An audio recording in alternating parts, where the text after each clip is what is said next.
Hello, it's Alex and welcome to Hey Little Thrifter. Today I'm going to be talking about all of the books I read in June, and I don't know about you, but June felt like a really long month. Like, looking back to the books I read at the beginning of June feels like forever ago. But yeah, I had a pretty good reading month. I read mostly horror and have some really good books to talk about. First up, I read a point horror book, and it was The Train by Diane Hoh. This is one I remember having when I was younger, but it has been a long time since I've read it. It's one of my favourite covers though of the whole series. I think this one is awesome. And this one is about a class at school, like they're all teenagers, and they are going on a school organised cross-country train trip. And we are following one particular group of friends, and there was a boy at their school who was a loner and no one liked him basically, and he ended up dying recently in an accident. And while they are now on this journey, they find out that his coffin is in the baggage car, and everyone kind of freaks out. And some strange things start to happen on this trip. Someone gets attacked, and it turns out that each of these people in this friend group bullied this kid in some way, and they start to think that these things are happening because this kid has come back from the dead to have his revenge. And this was a pretty fun read. I thought it was an interesting concept. It was interesting to have it in a mostly closed setting on this train, and the kind of hysteria that mounts and the suspense that is created because of that closed setting. So this one was pretty good and I rated it 3 stars. Next up, I read Cold Moon Over Babylon by Michael McDowell. This is one I've been wanting to read for quite a while. I have read and enjoyed a few of his other novels, and yeah, this one ended up being my favourite book of the month. I rated it 4.5 stars, and this is about the Larkin family who live in a small town in the south, and they run a blueberry farm. There are 2 children, Jerry and Margaret, and their parents died in an accident on the local river when the kids were quite young, and they were since raised by their grandmother Evelyn, and the 3 of them still live on the farm together. And the story picks up some years later after the parents' death, and the 2 of the kids are now teenagers. And the teenage girl Margaret is killed right near the beginning of the story. That is what sets the whole book into motion. And this was such a great read. I thoroughly enjoyed it. It was very captivating. I found his writing to be very evocative. I could really put myself in these locations and feel the surroundings and see what he was describing. There is a really great and interesting cast of characters, and as the story goes on, the relationships between the people of the town and the dynamics between certain people and people's motivations, all of this slowly unfolds as the story progresses. I thought that was really well done. There's like an element of mystery to part of the story, which makes you want to keep reading to find out what's happening. There is also a supernatural element to the story, which I won't say too much about because I think you should absolutely go read it for yourself. But those elements were so well done. There were some really creepy moments here that I really enjoyed. Some of the visuals are stuck in my mind. They were just so well written. This was gearing up to be a 5-star read for me, and I think there were just a couple of things later on in the story, without going into any spoilers, that yeah, maybe just didn't pan out how I thought they were going to or hoped they were going to. That didn't detract from my overall enjoyment of the book. It was still an absolutely excellent read, but it just, yeah, didn't quite hit that 5-star, so it was a really solid 4.5 though. And like I said, I've read a few of his other books already. My favourite was The Elementals, and yeah, Cold Moon Over Babylon just pipped The Elementals, so this one is now so far my favourite book of his. I would still definitely recommend The Elementals too if you haven't read it, but yeah, this one is a great place to start if you are looking to read one of his novels. And one more thing, I think I noticed an Easter egg in here. There was reference at some point to a munitions factory in Alabama, and one of his other novels, The Amulet, is set in a town in Alabama where there's a munitions factory. So I had to assume that that was a reference to The Amulet, and if so, I just thought that was a really cool little detail, and yeah, made me wonder if there are any other Easter eggs like that within his other books. Let me know if you've noticed anything like that in any of his novels. I'd be really curious to find out. Next up, I read The Uprising by Abigail McDaniels. This is a pseudonym for a husband and wife writing team, Dan and Linda Trent, and this is one that I have to admit the cover really sucked me in. The artwork is by Richard Newton, and yeah, I just really love this artwork. I think it's really intriguing, and the premise of this story also really sounded intriguing.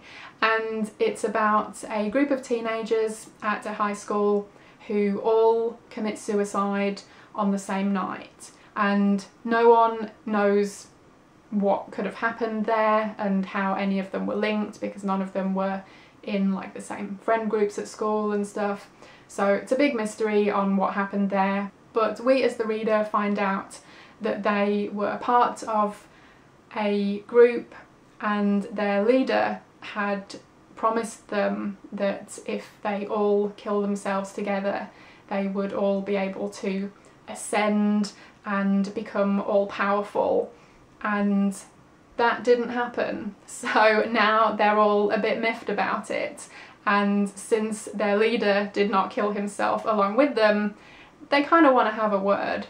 So I thought that sounded like a really great setup, and it could have been such a great story, but this one was unfortunately a disappointment.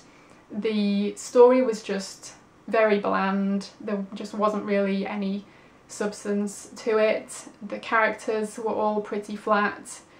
The story did get quite repetitive at times. We are following a new teacher at this school, and she starts to notice this girl who, when she describes her, sounds like one of the girls who died recently. So everyone thinks that's a bit weird. And alongside this, the leader of this group is trying to get together another group of students to be part of his little cult and all kill themselves all over again so he can try once more to become all-powerful. The motivations behind this group and this one particular kid who is the leader were a bit kind of muddled, because there are some Nazi references. Apparently he thinks Hitler was pretty cool, and there are some kind of alluding to occult things as well. And yeah, it's not until later in the book that it's revealed that it's related to the devil, which is like the most unsurprising reveal. And yeah, it just wasn't great, unfortunately.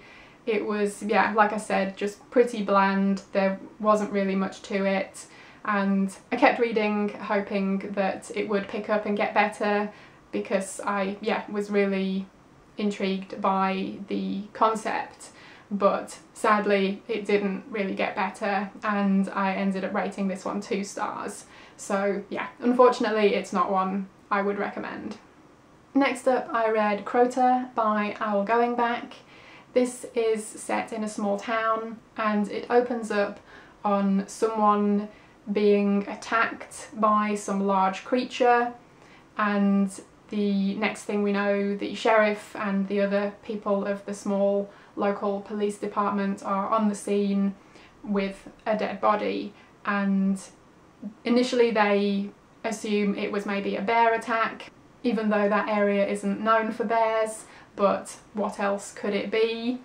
And yeah, I won't spoil it for you, but this is essentially a creature feature, and it's not really a subgenre I gravitate towards, but I really enjoyed this one. I think it did what it did really well. It was fun and it was gory, and one of my favourite things about this was that it includes some Native American folklore.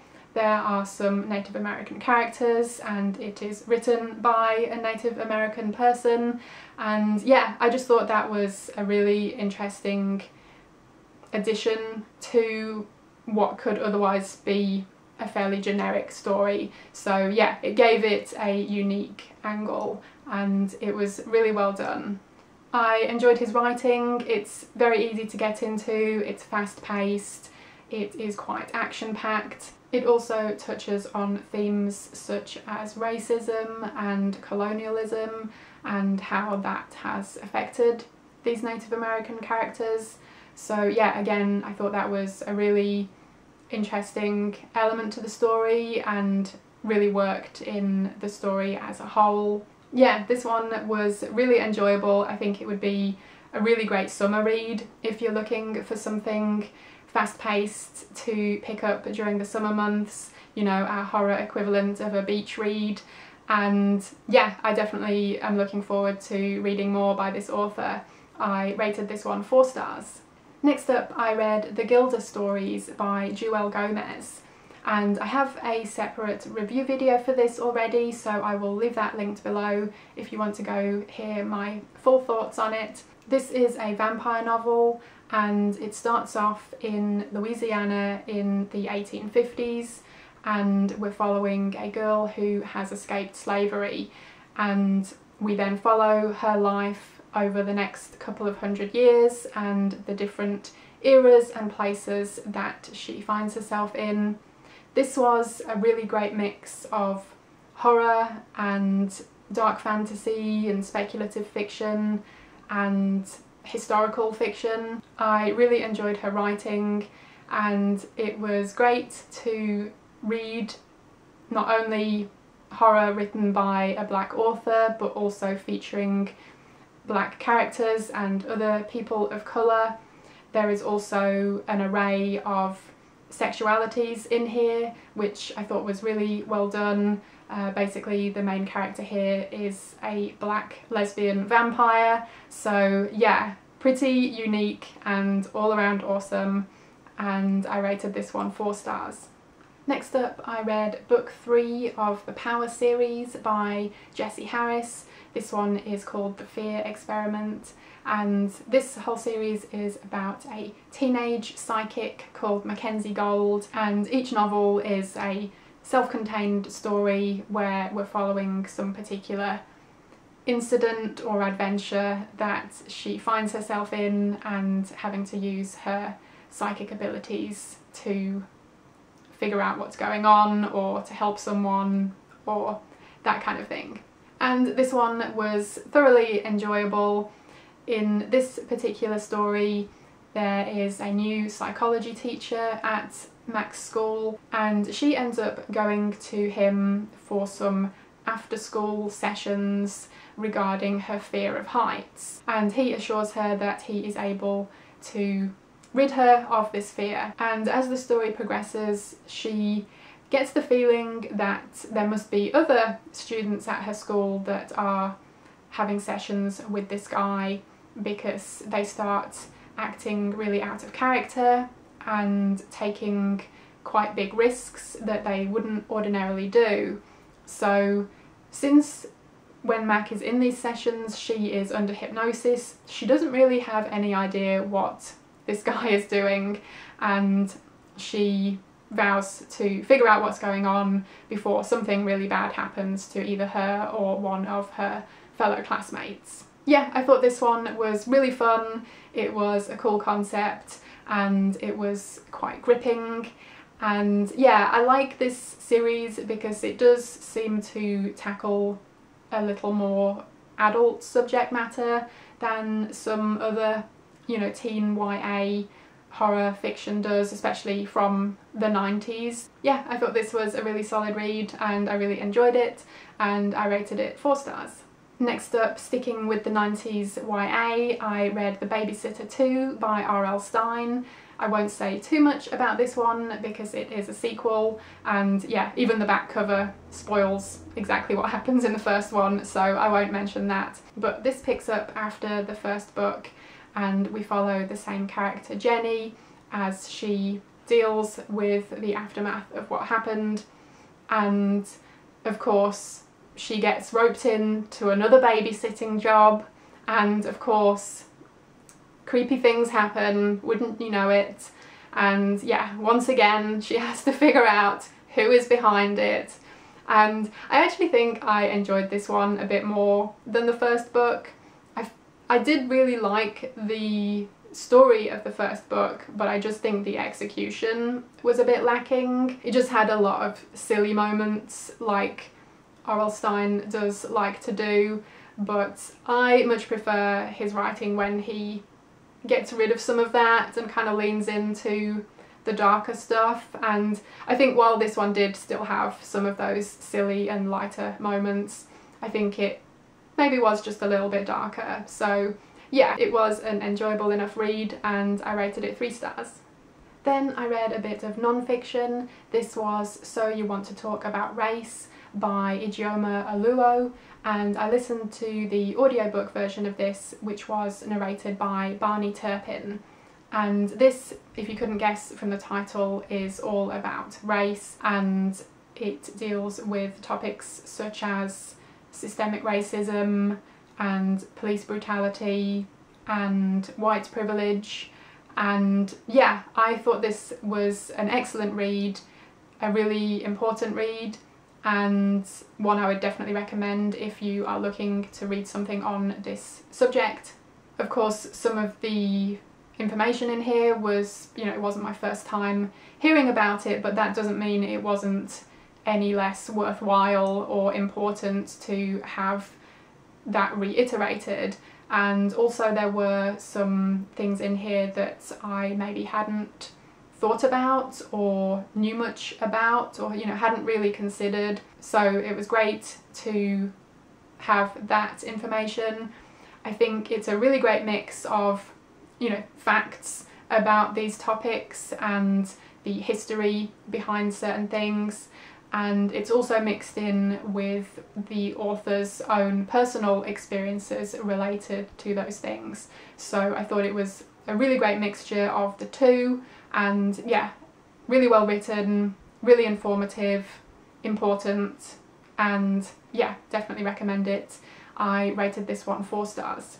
And last up I read Madeline by Bernard Taylor. This one is about a man called Matt who has a one-night stand with a lovely lady called Madeline, and afterwards they both agree that yeah, it was just a one-night stand and that's it, and he goes back to his life and doesn't really think about her again. And some time later he bumps into her, and it turns out that it isn't Madeline but her twin sister Tess, and they get chatting and they really hit it off and end up forming a relationship. And it turns out that Madeline wasn't so into the whole one-night stand thing, and she's actually really obsessed with Matt. So the fact that her twin sister is now going out with him, yeah, she's not happy, and she makes that known and really kind of makes their lives quite miserable. So they end up having like a big bust up over it and end up not having any contact with Madeline for some time. This is set in the UK, and Matt and Tess have spent some years living in the US after this whole incident, and they are married, they now have 3 children, and the story picks up, yeah, several years after this whole blow up with Madeline happened, and they are moving back to the UK. And this means that Madeline is back in their lives, and she is still not happy about it. She is still obsessed with Matt and is adamant that one day he will be hers. The tagline on here says it's a novel of unholy obsession, which I think gives the idea that it's maybe something supernatural or occult going on, and there isn't. It is more a straightforward story of obsession, and maybe leans more into like a psychological thriller or a domestic thriller, but I do think it leans a bit into horror in some aspects as well. I have read a few of Bernard Taylor's other novels and really enjoyed them. A couple of his are favourites of mine. Sweetheart, Sweetheart and The Moorstone Sickness are like 5-star reads for me, and this one was good, but yeah, not quite up there with those. But I do really enjoy his writing style. I think it's very easy to get into. There's like this cosy sort of feeling to it that, yeah, and maybe it's the Britishness as well that just really sucks me in, and I found this one to be a real page turner. Yeah, I flew through it pretty quickly and really enjoyed it. Some of it is somewhat predictable perhaps, but that didn't mean it was any less enjoyable. Like I said, I thought it was a really gripping read, and I thought it was interesting how he got into the mind of this character Madeline and her obsession and the way that her feelings for this guy were really taking over her life. It was, yeah, pretty tragic, and the way that this guy Matt and his wife, Madeline's twin sister, have had to deal with that. You know, the way that they love her, especially Tess, because she's family, but also the things that she has put them through have been really traumatic for them as well, and their kids. So yeah, there's this whole really difficult relationship between these characters, and yeah, I thought the way that the story unfolded was really good. Definitely had a couple of surprises in there which I enjoyed. And yeah, like I said, it wasn't anything maybe particularly groundbreaking, but it was a very enjoyable read, and I rated it 3.5 stars. So that was everything I read in June. Let me know if you've read any of these. I would love to hear your thoughts about them, or let me know what you've been reading recently. I would love to hear about that too. Thank you ever so much for watching. I hope you enjoyed it, and hopefully I will see you again in my next video. Bye!